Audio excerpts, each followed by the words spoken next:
जी pastor जी, अब तक का सफर तो आपका बहुत बढ़िया रहा। जी, लेकिन हम जानना चाहते हैं इस सफर के दौरान आपको कभी कुछ कठिनाइयाँ आई, कुछ प्रॉब्लम्स आए इस सफर में आपको? बिल्कुल, क्योंकि कोई चीज़ इतना आसानी से आप हासिल नहीं कर सकते जब तक आप मुश्किलों में नहीं जाते, जी, सामना नहीं कर सकते।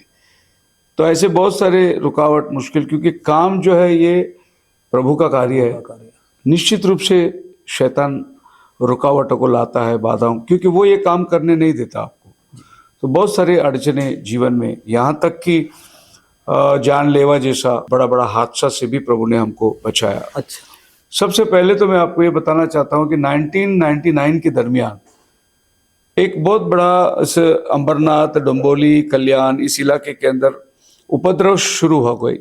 मसीही लोगों को मारना अच्छा, और पास्टरों का बाइबल छीनना, ऐसा एक बढ़िया षड्यंत्र शुरू हुआ था। उस टाइम पे हम लोग अंबरनाथ में एक पहाड़ है, ऑर्डिनेंस एस्टेट में, उसमें हम लोग नाइट प्रेयर करते थे, होल नाइट प्रेयर। ओके, ऊपर जाके हम लोग बैठते थे, जी, शाम को 11 बजे जाते थे, हम सवेरे 5 बजे नीचे उतर के आते थे। होल नाइट हम प्रेयर करते थे ऊपर। जी, कुछ लोगों ने इसको वॉच किया और हमसे पहले बारिश का टाइम था, घास भी काफ़ी ऊंची थी, मतलब आदमी खड़ा रहेगा तो दिखेगा नहीं। तो अच्छा, हम लोग एक जगह ऐसे सपा कहते हैं, उसमें जाके बैठ के प्रेयर करते थे। जी, ये प्रेयर मेरा लगभग बचपन से ही चलता था, 20 साल से ज़्यादा हो गया। मैं वो जगह में जाके एवरी सैटरडे ऊपर पहाड़ पे बैठता था मैं। पहाड़ के ऊपर, तो ये टाइम जब मैंने मिनिस्ट्री स्टार्ट करी तो मेरे साथ और भी बच्चे लोग आते थे जी, प्रेयर के लिए। हम लोग नाइट प्रेयर के लिए, नाइट विजिल के लिए जाते थे। एक बार हम लोग प्रेयर करके जब इसी राउंड में बैठे हुए थे, अचानक से चारों तरफ से लोग आए, हमला किया हमारे ऊपर। अच्छा, सबके हाथ में सलिया, रॉड, डंडा, इवन तलवार भी था उनके हाथ में। जी, तो उनका टारगेट था खाली मुझे मारना, ये उनका टारगेट था। लेकिन अंधेरा होने की वजह से हाँ, मालूम नहीं पड़ता समझ में पास्टर नहीं शेखर कौन है कौन है? करके। ओके, तो सबको मारने लगे। जब ही मेरे पास आया, मेरे को मारने लगा, तो मैं उस मार को रोक रहा था। जितना भी रॉड मेरे सर पे गिरे सब मैं हाथ से रोका। तो अगले दिन मेरे जो हाथ है ये पूरा सूज गया, पूरा पीठ सूज गया। एक रॉड मेरा हाथ स्लिप हुआ, मेरा इधर पड़ा। अब अभी भी हाथ रख के देखोगे, यहाँ से यहाँ तक मेरा फटा हुआ है, स्कल अच्छा, होल है बड़ा। यहाँ एक रॉड पड़ गया। और जब उसने देखा मेरे को तो उसने जोर से आवाज दिया, अरे इधर है, इधर है, इधर है, वो करके आवाज दिया। अच्छा, तो दो जन वहां से तलवार लेके भाग के आ रहे थे मेरे तरफ में। और लोग ने मेरे को पहचान लिया, यही है। मारना तो मेरे को था। हाँ, फिर हम लोग वहां से जब उसके हाथ में तलवार दिखा तो फिर मैं भागना शुरू किया। भागना इन द सेंस, हम लोग पहाड़ से नीचे फिर उतरना स्लिप हो चाहते गए। स्लिप हो गया तो हम लोग ऐसे कुलंटी मारते मारते नीचे चला गया। अंधेरे में उनको दिखाई नहीं कि किधर गए। ओके, फिर हम लोग पहाड़ से नीचे उतरे, पुलिस स्टेशन में गए। और पुलिस स्टेशन में जाके बताया ऐसे ऐसा हमको मार पड़ा है। तो पुलिस बोले कहाँ? बोले माउंटेन पे। तो उन्होंने बोले आप माउंटेन पे क्यों जाके प्रेयर करते? हुँ, मैं बोला हम तो बचपन से प्रेयर करते। बोले नहीं, अभी आपको प्रेयर बंद करना पड़ेगा। अगर आप माउंटेन पे जाके प्रेयर करेंगे तो इसके आगे हमारी जिम्मेदारी नहीं। फिर उनको ढूंढने के लिए निकाला कि वे कौन हो सकता है जो मारे। हुँ, वो अभी ढूंढना है कौन मारा, हमको मालूम ही नहीं कि कौन हमारा दुश्मन है। अभी अचानक तक हमला ऐसा हुआ। कभी सामने आया ही नहीं था पिक्चर। जी, फिर धीरे से एक आदमी मेरे पास आया एक दो दिन के बाद, बोला अगर तेरे को प्रेयर चलाना है तो 15,000 रुपया हर महीना हफ्ता देना पड़ेगा। वो ऐसा। माउंटेन पे प्रेयर चलाना है तो नहीं नहीं 15,000 नहीं, चर्च। चर्च में? हाँ, अच्छा, प्रेयर कर रहा है तो इधर उधर जाता है, तेरे को प्रेयर चलाना है तो 15,000 रुपये हफ्ता देना पड़ेगा। बाप रे! ये बात आप टाइम्स ऑफ इंडिया पेपर में, मराठी पेपर में, नवाकाल पेपर में, ये सब छप गया है। अच्छा, क्रिश्चियन पादरी से हफ्ता लेने वालों पर कार्रवाई हो करके मेरे पास सब फाइल है अच्छा, 99 के दरमियान। जी, फिर हमें बहुत सारा एक्शन लेना पड़ा, मंत्रालय तक गया। उस टाइम पे विलासराव देशमुख जो है चीफ मिनिस्टर थे, जी, और हम लोग उसके सामने केस रखे तो एक्शन लिया गया। और इंस्पेक्टर को बुलाया गया, फिर ये लोगों को भी बुलाया गया। सबसे 5-5 हजार के स्टैम्प पेपर में बॉन्ड लिख के लिया कि इसके आगे कोई पास्टर को मारेंगे तो तुमको उठाएंगे। तकलीफ नहीं। फिर मुझे मोर्चा निकालना पड़ा। हम सब क्रिश्चियन लोग अंबरनाथ में फातिमा ग्राउंड में बड़ा मोर्चा निकाले थे, जी। क्योंकि अत्याचार इतना ज्यादा हो गया था कि एक पास्टर अपने फैमिली के साथ बाइबल लेके चर्च को जा रहा है, तो उसके रुका के उसके बाइबल छीन के गटर में फेंकते थे, उसको मारते थे, उसकी औरत के सामने बच्चों को मारते थे, वापस जा, किधर जा रहा है सर, इस तरह का काम शुरू हो गया था। लेकिन जब ही ये बात आई, सबसे बॉन्ड पेपर में लिखा गया, ये किया, तो फिर ये बात वहां थम दब गई। गई। लेकिन उन लोग वॉच रखे थे, हमको तो मालूम पड़ गया अभी मारना तो है ही। हाँ। एक बार ऐसा हुआ, मैं रात को पुणे से गया, 2 सवा 2 बजे मेरी ट्रेन कल्याण पहुंचती है, जो चेन्नई यहाँ से मैं 11 बजे पकड़ता हूँ, और मैं रात को वहां से जा रहा था मेरे घर की तरफ में। जी। मैं जा रहा था तो उधर कुछ गर्दी थी, तो रिक्शा से मैं देखा ऐसा, रिक्शा वाला भी रुका, मैं बोला आगे चलो जान दो, तो काफी गर्दी थी, पुलिस की गाड़ी रुकी हुई थी। मैं गया आगे, मेरे घर के पास उतर गया। जब मैं घर पे आया, कपड़ा चेंज किया, तो मेरे को इधर एक पेन चालू हो गया, जैसा किडनी का स्टोन का पेन चालू हो गया। हाँ। पेन, भयंकर पेन। मेरे पिताजी को बोला मेरे को सहन नहीं हो रहा है, अभी हॉस्पिटल जाएगा। तो हम लोग वापस रिक्शा पकड़े, और सवेरे 4 बजे मैं वही रास्ते से वापस गुजर रहा हूँ, हॉस्पिटल जा रहा हूँ। हाँ। हॉस्पिटल गया पे डॉक्टर ने इंजेक्शन वगैरह दिया, पेन रिलीफ हो गया। सवेरे घर आ गए हम लोग 5 बजे 6 बजे। 7 बजे के दरमियान एक ब्रदर थे हमारे, ब्रदर कोंडाना करके, वो मेरे को ढूंढते ढूंढते आया, अरे शेखर, बोले क्या हुआ? बोले चर्चा चालू है उधर, गलत आदमी को मार दिया हमने। बाप रे, मतलब वो प्लान आपके ऊपर था, मेरा ऊपर था, जो रात को किसी बंदे को उधर किसी और को मार दिया वो लोग। अच्छा। मेरे जैसे दिखता था वो, अच्छा। उसको पीछे से वार किया उसके ऊपर। वो अभी शिवाजी हॉस्पिटल कलवा में एडमिट है। वो आया था, बोलता आंध्र प्रदेश से आया था। हाँ। वो मेरी जैसा, वो भी बाइबल लेके के चल रहा था, तो रात को आप प्रेयर समझ करके जा रहा। के- मैं समझ के वो मार दिया। बोले अरे गलत मार दिया आदमी को। ये सवेरे मेरे को न्यूज मिल गया। हाँ।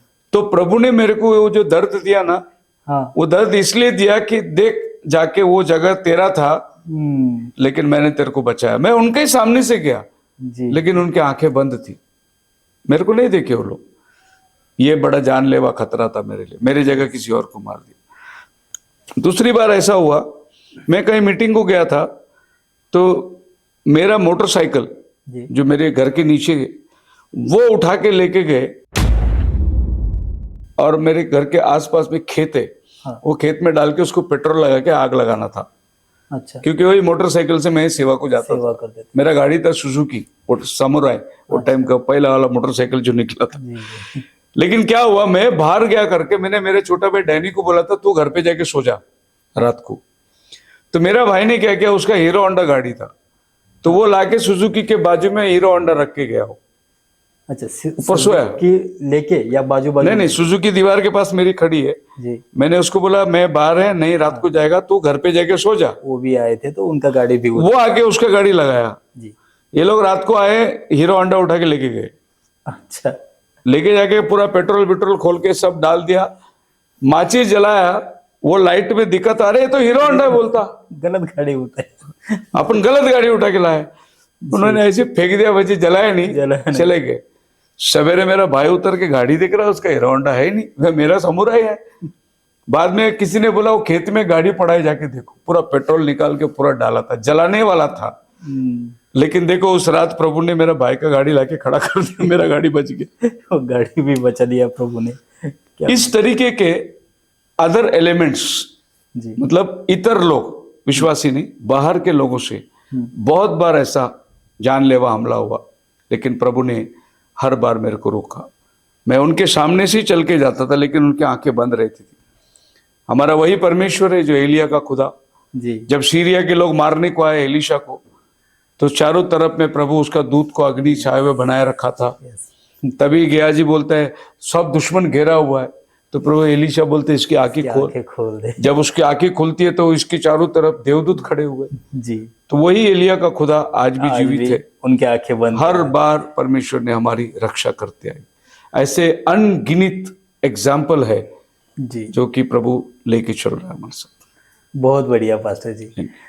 पास्टर जी, ऐसी कठिनाइयाँ या ऐसे प्रॉब्लम्स आपको आपके मंडली में भी, आपके चर्च में भी या आपके घर में भी आए, ऐसे परेशानी को सामना करना पड़ा आपको कभी? जी जी सो पास्टर। ये अंदरूनी जो बात है ये तो हर जगह होती है, और जब तक ये होती नहीं तो आपका क्रॉस चेक भी नहीं होता है। बाइबल में लिखा है कि एक मूसा था जो पर्वत पर प्रभु के साथ था, एक नीचे हारून था जो लोगों को बछड़ा बना के दिया, और एक प्रजा थी जो सब चमत्कार देखने के बाद भी अविश्वासी बनी। अविश्वास किया। Yes. तो यहाँ 3 प्रकार के विश्वासी दिखाई देता है। मूसा विश्वासी है जो प्रभु के साथ बैठा है पर्वत पर। जी। हारून, लोगों ने बोला हमको एक देवता दे, तो बोले लाओ सोना चांदी, एक बछड़ा बना के दे दिया लोगों के हिसाब से चलने उनकी वाला। तसल्ली के लिए, लो यही तुम्हारा देवता है, लेके जाओ। जी। ये बनावटी है।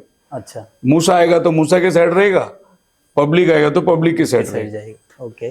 और तीसरा जो है अविश्वासी पब्लिक, जो बोले मूसा का क्या हुआ हमको मालूम नहीं, हमको एक ईश्वर चाहिए। तो ये 3 प्रकार के विश्वासी हर चर्च में रहते हैं, अभी भी है। जी। एक है असली, अच्छा। दूसरा है नकली, जी। और तीसरा है फसली। फसली मतलब? फसली मतलब खाली क्रिसमस को, गुड फ्राइडे को, ईस्टर को जाएगा चर्च को, अच्छा। क्रिश्चियन है करके, जी।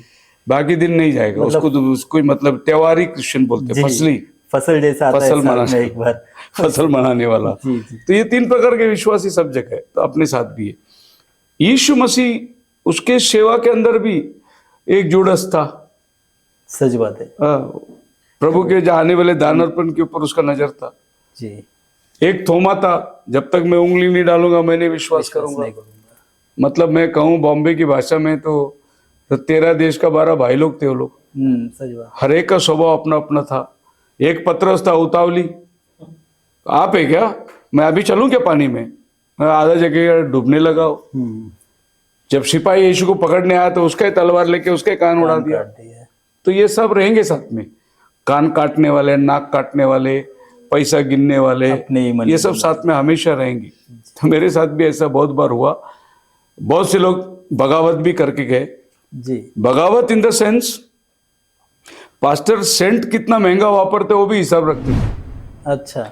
पास्टर जूता पहना वो भी हिसाब रखते, नया जूता पहना पास्टर, शर्ट नया पहन के आया, पास्टर होटल में खाना खाता है, ये सब चीज करने वाले लोग रहते चर्च में। उसको हम लोग बोलते चर्च का सीए बोलते, अकाउंटेंट है वो कौन क्या करते हैं नजर में रखते। ये आपको दिखाई नहीं देगा लेकिन ये अंदर अंदर काम करता रहेगा। जी। तो बहुत बार बगावत हुआ है, पर मेरा एक आश्वासन जो है वो मैं आपको ये बताता हूं, जितने लोग चर्च छोड़ के गए, जितने लोग बगावत करके गए, कोई भी अस्तित्व में नहीं है, सब दुनिया में चले गए। अच्छा, सब। कोई मिनिस्ट्री में नहीं है, कोई सेवा में नहीं है, सेवा में भी नहीं। जो सच्चाई उन्होंने हमसे लिया उसमें कोई भी नहीं टिके। जिन्होंने कलंक लगा के गए, बदनाम करके गए, वो खुद आज वो जगह पे नहीं खड़े। जी। वो सब भटक गए, रास्ता भटक गया। कोई वापस दुनिया में गया, कोई वापस शराबी बन गया। मतलब जितना हमने लाने में मेहनत करी उतना ही एक और आदमी ने उसको निकालने में भी मेहनत किया। तो ये तो मिनिस्ट्री के साथ होते हैं, बहुत बार हुआ है, अभी भी होगा। प्रभु आने तक ये चलता ही रहेगा, इसमें कमी रहेगी। सच बात है। जैसे आपने बताया प्रभु के मिनिस्ट्री में भी थे वैसे लोग जो इसके लिए मैं आपको उदाहरण दिया, ओल्ड टेस्टामेंट का उदाहरण दिया, जीसस का उदाहरण दिया, फिर मैं अपनी उदाहरण दिया। सच बात है पास्टर जी। और कोई ऐसा समस्या आपके कुटुंब में, आपके फैमिली में आपको कुछ है जो आप बताना चाहोगे? ऐसा हुआ था कुछ कभी? वेल, फैमिली के बारे में बताएं तो प्रभु की कृपा है कि हमें बहुत अच्छा फैमिली मिला है। जी। हमारे भाई लोग भी विश्वास के अंदर ही है। जी। और सबसे खूबी मेरी अपनी गवाही है कि हमारा पूरा परिवार एक ही मिनिस्ट्री में है, साथ में सब लोग। नहीं तो भाई सैल्वेशन आर्मी में है, तो बहन मेथोडिस्ट में है, और जीजा पेंटिकोस्टल में है। ऐसा हमारे घर में नहीं है। ऐसा सीन अभी देखने को मिलता है पास्टर जी, 2 भाई का 2 अलग चर्च। नहीं, 2 भाई का ही नहीं है। औरत रोमन कैथलिक है तो आदमी प्रोटेस्टेंट है, ऐसा भी घर है। लेकिन प्रभु ने हमारे घर में ऐसा नहीं रखा। बहुत बढ़िया। छोटी मोटी बातें होते रहती है, घटता है, लेकिन वो तो अपना परिवार है। जैसे मैं विश्वास करता हूँ कि हम भाइयों के बीच में बहुत सारा फर्क हो सकता है, सोच में, विचार में, बोलने में फर्क हो सकता है, लेकिन जब कोई दुश्मन सामने खड़ा रहता है तो हम भाई लोग एक हो जाते हैं। अच्छा, यही है घर। तो दुश्मन जब आ गया तो हम लोग अलग अलग नहीं रहेंगे, हम अपना फर्क, डिसिप्लिन सब दूर करके एक हो जाएंगे, जी, क्योंकि हमें दुश्मन से लड़ना है। लड़ना है। लेकिन हमारे अंदर आपस में बहुत फर्क होता है। जी। मेरा छोटा भाई मच्छी नहीं खाता, हम मच्छी ज्यादा पसंद करते। खान पान में फर्क है, बोलने में फर्क है, चाल चलन में फर्क है, ये तो परिवार के अंदर रहता ही है, पर वो आध्यात्मिक जीवन के अंदर कोई मायने नहीं रखता हो। जी, जैसे पास्टर जी अभी हमने देखा कि आपको कैसी तकलीफ हुई, अन्य जाति से आपको हमला हुआ आपके ऊपर वैसा, तो क्या कभी ऐसा भी हुआ कि अपने मसीही लोगों से आपके ऊपर कभी हमला हुआ या धमकी मिली है आपको कभी कहीं से, कोई और मिनिस्ट्री से, कोई और जी जी, इससे, अब इसका कुछ बिल्कुल बिल्कुल। देखो, पराया आदमी जब भी बोलता है तो कुछ महसूस नहीं होता, लेकिन जब अपने लोग बोलेंगे तो दर्द ज्यादा होता है। इस बात को आपको एक्सप्लेन करने के लिए मैं एक छोटा सा उदाहरण दूंगा, जिससे आपके लिए भी और सुनने वाले श्रोताओं के लिए भी बहुत फायदेमंद होगा। एक लोहार का घर है और एक सोनार का घर है, आमने सामने, बीच में खाली एक सड़क है। तो लोहार के यहाँ पर लोहे का आवाज बहुत आता है, ढान ढान करके बहुत मारते, आवाज बहुत है। सोनार का घर में हल्लू से मारते, छोटे छोटे आइटम बनते जी। तो एक दिन ऐसा हुआ, लोहार बहुत जोर जोर से मार रहा था, तो एक लोहे का टुकड़ा जो है उड़ के सोनार के घर पे जाके गिर गया। जी। अब सोनार के घर पे बात कर रहा है, सोना अभी लोहार से पूछ रहा है, लोहा को, यार तेरे इधर इतना आवाज आता है, धड़ाम धड़ाम धड़ाम करके, देख इधर भी तो मारते ना थोड़ी से, पर इधर आवाज नहीं आती। तो लोहा ने बताया सोना को, इधर सोना को लोहा से मारते, लेकिन उधर लोहा ही लोहा को मार रहा है, इसके लिए आवाज उधर ज्यादा है। जी, मतलब तो जब अपने मारते हैं ना तो आवाज बहुत ज्यादा है। सच बात है, बस पराया मारेगा ना, आवाज थोड़ा आवाज नहीं आता है। सो ये अपने लोगों के अंदर होते आया, पर ये कोई मायने नहीं रखता। प्रभु इस सारी चीजों को सहन करने की ताकत देता है, जी। सहन करते हैं और हम लोग आगे। अरे मसीह जीवन ही क्षमा करने का जीवन है। सच बात है। तो गलती करे तो भी हमको क्षमा करके वापस अंदर लेना है। तो इसी, अगर मैं कभी भी शादी लगाता हूं तो मैंने दूल्हा दुल्हन को एक बात बोलता हूं, आपके जीवन में सबसे प्राधान्य क्षमा चाहिए। क्षमा के बगैर कोई परिवार नहीं टिकेगा। सच बात है। अगर आदमी ने बोला क्या खाना बनाई, तेरे माँ ने यही सिखाया क्या, औरत रूठ गई और वो चली गई घर पे, और आदमी ने जाके उसको क्षमा करके वापस नहीं लाया, तो वो परिवार जुड़ेगा ही नहीं जुड़ेगा। क्षमा के बिना कोई भी फैमिली नहीं टिकेगा। क्षमा चाहिए, चर्च में भी क्षमा चाहिए। प्रभु यीशु मसीह ने हमको जो प्रार्थना सिखाया, ये हमारे बाप तुझे आसमान में, तेरा नाम पाक माना जाए, तेरी राज्य आए, जैसी तेरी इच्छा आसमान पर होती धरती पर हो, हमारी रोज की रोटी तो हमें दे, जैसे हम औरों के अपराधों को क्षमा करते हैं, तू हमारे अपराधों को क्षमा कर। तो ये हमारा डेली का प्रार्थना प्रभु ने, सही बात। हमें क्षमा करना है। क्षमा नहीं करेंगे तो हमारा भी पाप क्षमा नहीं होगा। सबसे बड़े अपराधी, मैं तेरे को क्षमा नहीं करूंगा, क्यों भाई, मेरे इतने पाप खुदा ने मुझे क्षमा किया है, मैं कौन होता तेरे पाप गिनने वाला। तो मिनिस्ट्री के अंदर क्षमा जो चीज है, ये प्राधान्य है, इंपॉर्टेंस है। मैं यहाँ से पुणे स्टेशन से जाता हूँ हमारे प्रेयर हॉल में, तो बीच में एक बहुत बड़ा आश्रम है, साधु वासवानी। जी जी, वासवानी है क्या? वासवानी है। वहां पर एक बहुत बड़ा बोर्ड लिखा है, only the strong can forgive, only the strong can forgive. मतलब क्षमा वही कर सकता जो आदमी मजबूत है, कमजोर आदमी क्षमा नहीं कर सकता। सच बात। कमजोर आदमी रूठ के बैठ जाएगा, लेकिन जो स्ट्रांग है, मैंने तेरे को क्षमा किया, प्रभु ने हमको क्षमा किया। क्षमा के बिना ना घर चलेगी ना चर्च चलेगा। अभी तेरे आपके मुंह पे गाली दे के गया होगा, वो फिर से आके रोएगा। तो हमारे 20वीं सदी में एक महान वक्ता भाई विलियम ब्रनहम, उसके जीवन में मैं क्षमा की एक बात बताता हूं।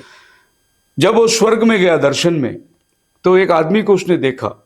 वो आदमी इसका 1 नंबर का दुश्मन था धरती में, जी। जिसको उसने गोली लेके मारने को गया था, लेकिन वो स्वर्ग में बैठा हुआ है। अच्छा। तो ब्रदर ब्रैनम बोला प्रभु को, अरे ये मेरा दुश्मन है, ये कैसे इधर आया? जी। तभी देवदूत ने बताया, ये तेरा ही एक मीटिंग में पश्चाताप करके रोया, क्षमा मांगा, वो मर गया, वो आ गया स्वर्ग में। तभी भाई ब्रह्म बोलते हैं, आप ही उसको क्षमा करके ले लिया, मैं कैसा नहीं क्षमा करेगा? प्रभु मेरे को क्षमा कर करके बोला। तो क्षमा जो है प्राधान्य है, इंपॉर्टेंस है। सही बात है पास्टर जी। सो घर में जो भी बात होती है क्षमा करके चलते रहते हैं आगे। बहुत बढ़िया पास्टर जी, आपने बहुत ही अच्छी सीख दी, क्षमा करना कितना जरूरी है। जी जी जी। लेकिन हम जानते हैं पास्टर जी कि जिन्होंने आपके ऊपर हमला किया, तो आपने उन्हें क्षमा कर दिया रहेगा, हम तो जानते हैं। लेकिन क्या कुछ है जो प्रभु ने मतलब कुछ एक्शन लिया हो, या प्रभु सीन में आ गया हो, या प्रभु ने कुछ किया हो? अगर कभी आपके ऊपर किसी ने कुछ उंगली उठाई और आपने क्षमा कर दिया, लेकिन प्रभु ने कुछ वहां पे काम किया, ऐसा कुछ अनुभव है आपका? बिल्कुल है। जैसे हमारे ऊपर हमला हुआ था पहाड़ के ऊपर, जब हम प्रार्थना कर रहे थे, जी। उस टाइम पे मेरी बाइबल वो लोग लेके गए थे, मेरा बाइबल छीन के लेके गए थे। अच्छा। उस बाइबल में कई लोगों का फोटो था बैप्टिज्म का। अच्छा। वो बैप्टिज्म का फोटो जो है, वो कई लड़के लोग जो आए बपतिस्मा लिए, उनका फोटो था। अच्छा। उनके परिवार ने जाके कंप्लेन किया कि ये हमारा बच्चे लोगों को भरमा रहा है, हमारे बच्चे लोग को क्रिश्चियन बना दिया। अच्छा। तो ये बहुत बड़ा ऊपर आज्ञा, कमांड ऊपर से आई इनको मारने का कमांड। अभी मैं नाम नहीं लेना चाहता हूं क्योंकि यह गंभीर बात है, लेकिन जहां से कमांड आई, वो आदमी विद इन 6 मंथ के गैप में जी। सारे के सारे, जिसको हम बोलते, एक बस एक्सीडेंट हो गया, उसका कार को बस ने ठोक दिया, मर गया वो। अच्छा। एक बड़ा आदमी जिसको उसका खुद का बॉडीगार्ड ने उसको गोली मार दिया, ओह। वो भी मर गया। एक आदमी जो हम लोग को मारने के लिए आया था, वो एड्स होके मर गया। अच्छा। 6 महीने के अंदर एक एक करके एक सभी। एक एक एक करके सब गए। जी, यहाँ पे मतलब। अच्छा, ये कैसे जाते सुनो। अगर आप बोलेंगे मैं बदला लेगा, तो प्रभु कुछ नहीं करेगा। नहीं करता। हमने उसको प्रभु के हाथ में दे दिया, जी। क्योंकि प्रभु बोलता है बदला लेना मेरा काम है। आप प्रभु के हाथ में दे दो, वो साइलेंसर रख के मारता है, वो जी, आवाज नहीं आवाज ही नहीं आएगा बिल्कुल। उसका काम है, वो महान है, वो सारा पृथ्वी को चलाता है वो। क्या बात। लेकिन आपके आंखों में आंच भी नहीं आएगी। वो प्रभु का वायदा है, तेरे इर्द गिर्द फरिश्ते तेरी अगुवाई करेंगे, तेरे को पत्थर से ठेस भी नहीं लगेगा, मैं उसको कमांड दूंगा। इतना बड़ा प्रॉमिस हमारे साथ है। हमारे दिनों का नबी कहता है, the greatest ministry upon this earth is the minister of God. सबसे बड़ी मिनिस्ट्री, प्रेसिडेंट, प्राइम मिनिस्टर, जिनके पास में इर्द गिर्द बॉडीगार्ड लोग गन लेके घूमते, ये सबसे बड़ा मिनिस्ट्री, खुदा का मिनिस्टर जो है धरती पे चलता है, उसके चारों तरफ उसके फरिश्ते उसके चारों तरफ घूमते रहते। Praise the Lord, तो क्या बहुत बात बड़ा बॉडीगार्ड हमारे साथ है, तुमको दिखता नहीं है वो, है। सही बात है। हाँ, वो बॉडीगार्ड साथ में रहते। तो जब इतना बड़ा आश्वासन हमारे साथ है, हम किसको डरे। तो ये एपिसोड यहीं पर ख़त्म नहीं होता है, तो बने रहिए अगले पार्ट के लिए। तब तक के लिए शालोम, जय मसीह की।